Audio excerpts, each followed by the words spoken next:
Mas no caso, quando você quer explicar a conduta psíquica por uma causa natural, biológica, subentendida, você tem que fazer um raciocínio para reduzir uma coisa à outra. Então isso quer dizer que a suposta identidade da causa psicológica, a causa natural, não é uma coisa autoevidente, só pode ser concebida como uma teoria, como uma hipótese que o Skinner fez.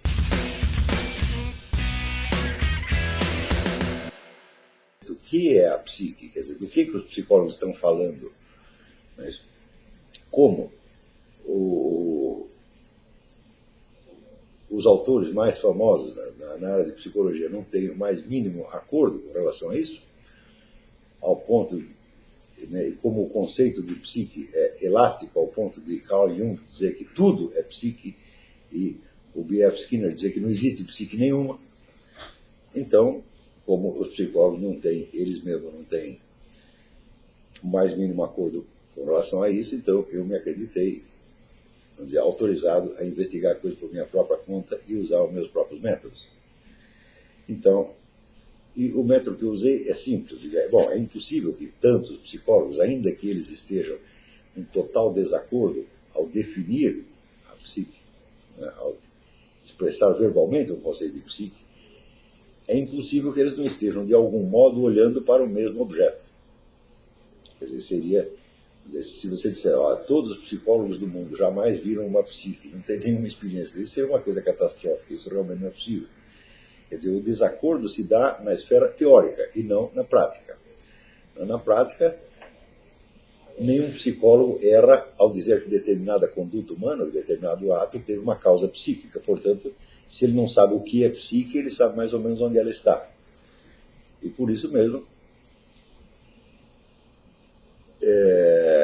para obter o conceito de psique, eu usei o próprio material fornecido pela bibliografia psicológica, né, como, não como expressão do que é a psique, mas como uma coleção de testemunhos dados por pessoas que algo da psique sabem e que mais ou menos, né, sabem distinguir de outras coisas. Então eu me perguntei o que há de comum entre todos esses enfoques da psique.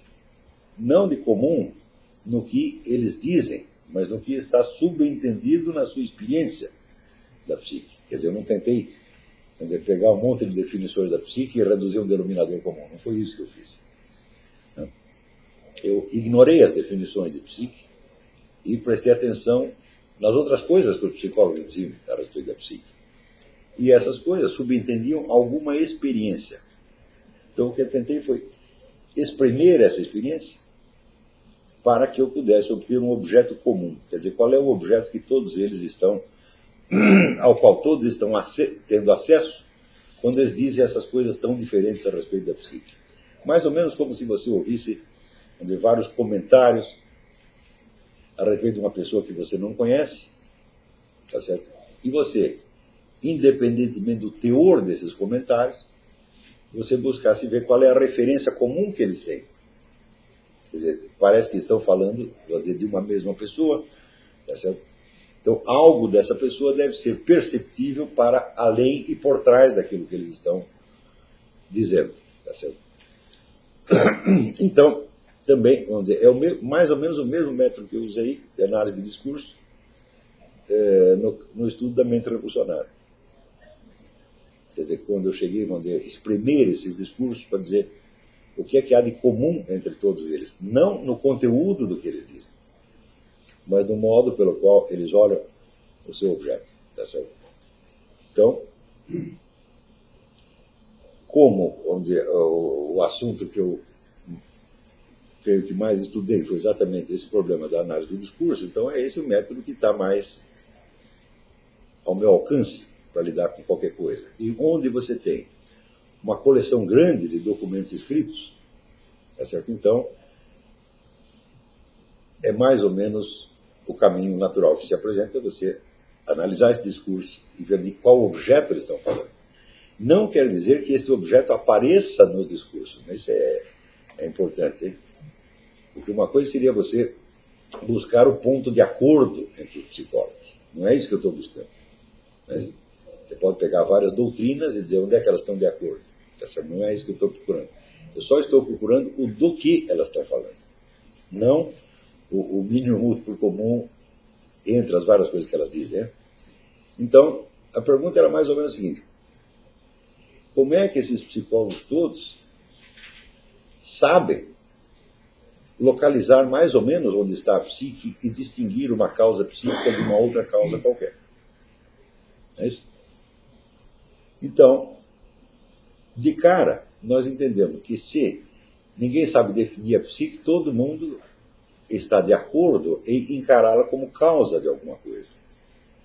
Portanto, o modo pelo qual a psique se apresenta na experiência dos psicólogos, seja dos psicólogos práticos, seja dos teóricos, né, não é como uma coisa, mas como uma força agente, uma força causal.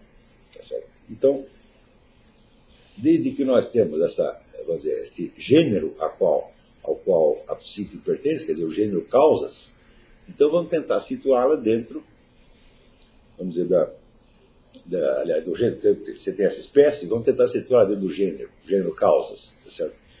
Então, nós acabamos por ver que a causa psíquica a que o psicólogo se refere nunca envolve uma necessidade absoluta, como uma necessidade de tipo lógico, como no caso de que 2 mais 2 é 4, tá certo? Ou de que um quadrado dividido na diagonal dá 2 triângulos isósceles. Nunca é disso que você está falando. Quer dizer, se algo decorre de uma necessidade lógica absoluta, então você não diz que aquela ação teve uma causa psíquica. Não é isso? Mesmo que o indivíduo haja baseado numa conexão lógica tal como ele a entende, não é a simples conexão lógica que o faz agir, mas o fato de que ele aceita aquela conexão lógica. Então, além da necessidade lógica, haveria um segundo fator interveniente. Não é isso? Então, quando você faz uma conta, você diz, deixa eu ver quanto eu estou devendo. Você faz a conta de acordo com as regras estritas da aritmética elementar e você diz, é tanto. Bom, uma coisa é a regra aritmética que você usou para fazer aquela conta. Outra coisa é o fato de que você aceita esse resultado. E às vezes até paga a dívida. Né? Então, você entende que existe uma causa lógica ali envolvida, que produz o resultado da conta, mas existe uma outra causa, que faz o indivíduo aceitar aquele resultado. Ou que até o torna capaz de acompanhar o raciocínio que leva àquele resultado. E nenhum psicólogo teria de menor dificuldade em distinguir entre a causa lógica do resultado da conta e a causa psicológica que faz o indivíduo fazer a conta, acompanhar o processo lógico inteiro da conta e aceitar o resultado.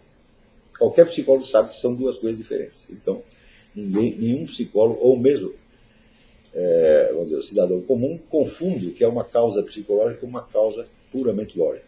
Tá certo? Se nós falamos em causa puramente lógica, também nós entendemos aí causas metafísicas, tá certo? Que atendem uma necessidade absoluta. Por exemplo, o princípio de identidade, que eu seja eu mesmo e outra coisa seja ela mesma, assim por diante. Todo mundo sabe distinguir entre isso e uma causa psicológica. Né? E, por fim, nós temos, vamos dizer, as causas físicas, que são determinações naturais que obedecem, às vezes obedecem a uma necessidade absoluta, mas em geral obedecem a uma necessidade probabilística.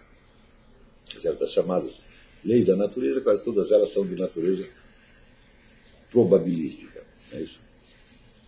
E nós entendemos que também na prática clínica os psicólogos sabem distinguir entre o que é uma necessidade natural, probabilística, que pesa sobre o seu paciente, e o que é a causa psicológica pela qual ele reage dentro dessa necessidade natural. Por exemplo, nós sabemos que o ser humano, quando é um ser humano adulto, com peso X, ele necessita de uma quantidade Y de alimentos para sobreviver. Isso é uma necessidade natural. Tá certo? Então, estatisticamente, ele vai precisar entre tanto e tanto de comida. Tá certo? Porém, isso não o fará comer esta quantidade. Ele pode comer a mais ou pode comer a menos. Então, qualquer um entende que a necessidade, pura necessidade natural, não criou aquela conduta psíquica. Não é isso? Então, quando o psicólogo diz que uma ação teve uma causa psíquica, ele está se referindo a um tipo específico de causa, que não é nem uma causa puramente lógica, nem uma causa metafísica, nem uma causa física. quarto tipo de causa. Não é isso? Ainda que ele não saiba defini-la, ele sabe percebê-la quando ela está presente. E, aliás, o exercício da sua profissão só se justifica porque ele percebe. Mesmo que, na teoria que ele vai desenvolver, ele tente reduzir indiretamente a causa psicológica a uma causa física que está ali, vamos dizer, subentendida, ele não confunde uma coisa com outra. Entendeu? Quer dizer, quando o Skinner, por exemplo, procura reduzir a conduta humana aos reflexos condicionados, tá certo? Ele